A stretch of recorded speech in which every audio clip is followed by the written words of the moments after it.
Architectural Builder Supply is pleased to present you with this recording of the technical question that is listed in the title of this video. This call may be monitored and recorded for quality assurance. Okay, so an Adams Rite dead latch, which one are we looking at? A 4920 model. A 4920.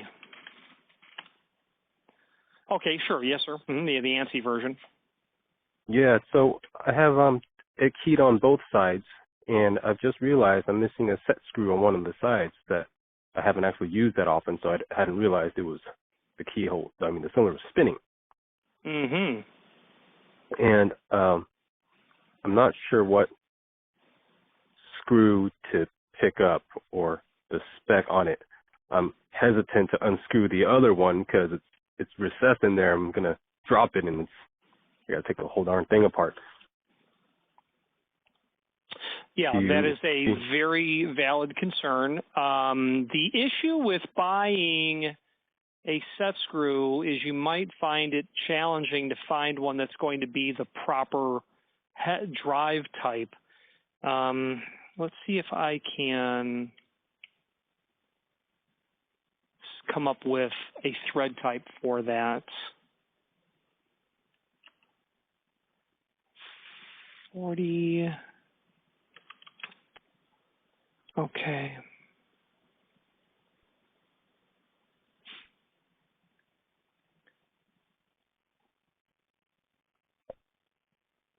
And you were working on the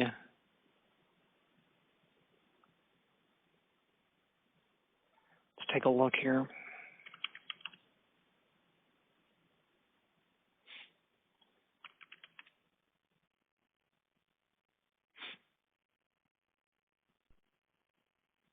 Forgive me, your lock body again was 4900? 4920. 4920, that's right. Okay. I've seen, I was just looking online, there's a set screw for Adams Rite locks in packs of 10. I don't know if it's one size fits all or... Yeah, exactly. That is, and that's what I'm trying to determine right now. Slotted.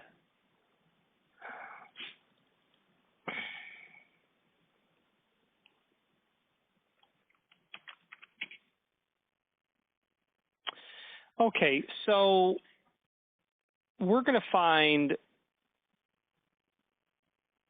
a slotted set screw that is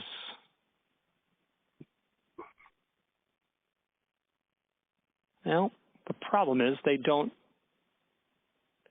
hold the phone. All right, yeah, they do. They do. So now the length is what's going to be funny because the length is going to be, well, it may not matter, but 832 is the thread type that I'm seeing come up. And the length of that screw is dependent on the back set. Do you know your 4920? Let's take a look. Yeah, I'm not familiar with the... Yeah, so we'd have to know what back set, the distance from the edge of the door to the center of the hole. And it could vary by that. It could be somewhere about just shy on half of an inch. Actually, it could be just shy on half of an inch because I see other set screws that list 15/32 as the length for an 1.125" or 1.5" back set. So it's very likely that you're dealing with that 832, although that strikes me as large. But it's coming up as 832. Dead latch.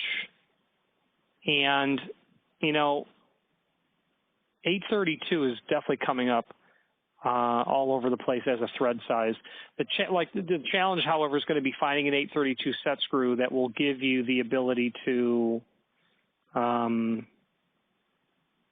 I haven't looked for one at Home Depot. The last time I did, I had to make my own by getting an 832 piece of threaded material and then taking a very small hacksaw and slicing a slot into it so I could drive it in. At that point, it was worth, Yeah, maybe my local locksmith guys will have some spare parts. Exactly, right.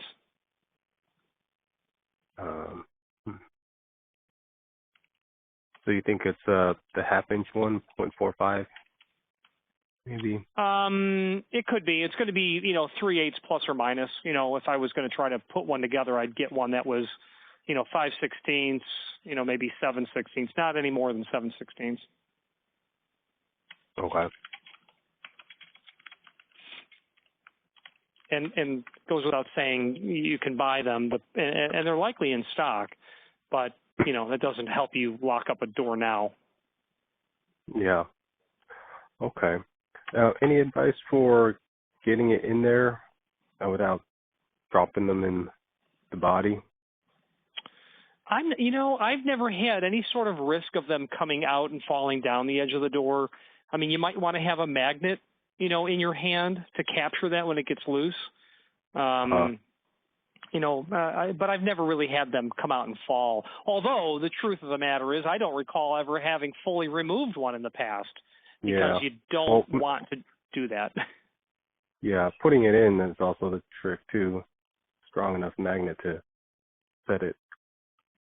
Yeah, yeah, that's true. You might you might want a pair of tweezers to hold it in place as with your left hand as your right hand runs the screwdriver. Yeah, it's tricky. It's so such a small compartment in there. I think I'm just gonna try tape it to the flathead. Yeah, to give yourself a little handhold. I get where you're going with that. Sure.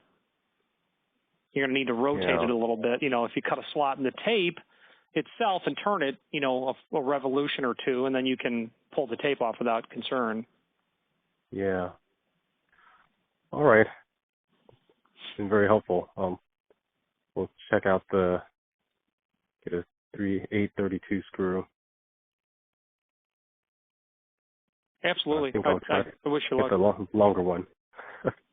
Yeah, I mean, obviously, if the cylinder is on the inside of the door, then you have nothing to be.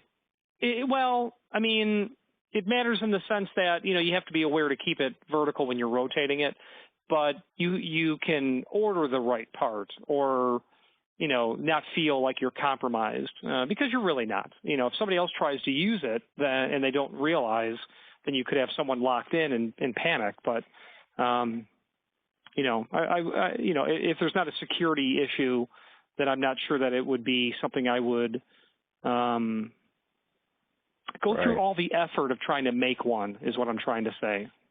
Right. Okay. Strange problems, huh? No, not strange. Just, the problem is to do it properly. You're going to buy a bag of 10 of those screws, and then it's going to take a week or so to get it, and it'll be $20 by the time you're done waiting for the parts, or it's going to be $100 in frustration and time. So, oh man. That's the luck, sir. All right. Thank you very much. Yes, sir. Bye-bye. Architectural Builders Supply hopes you have enjoyed this program.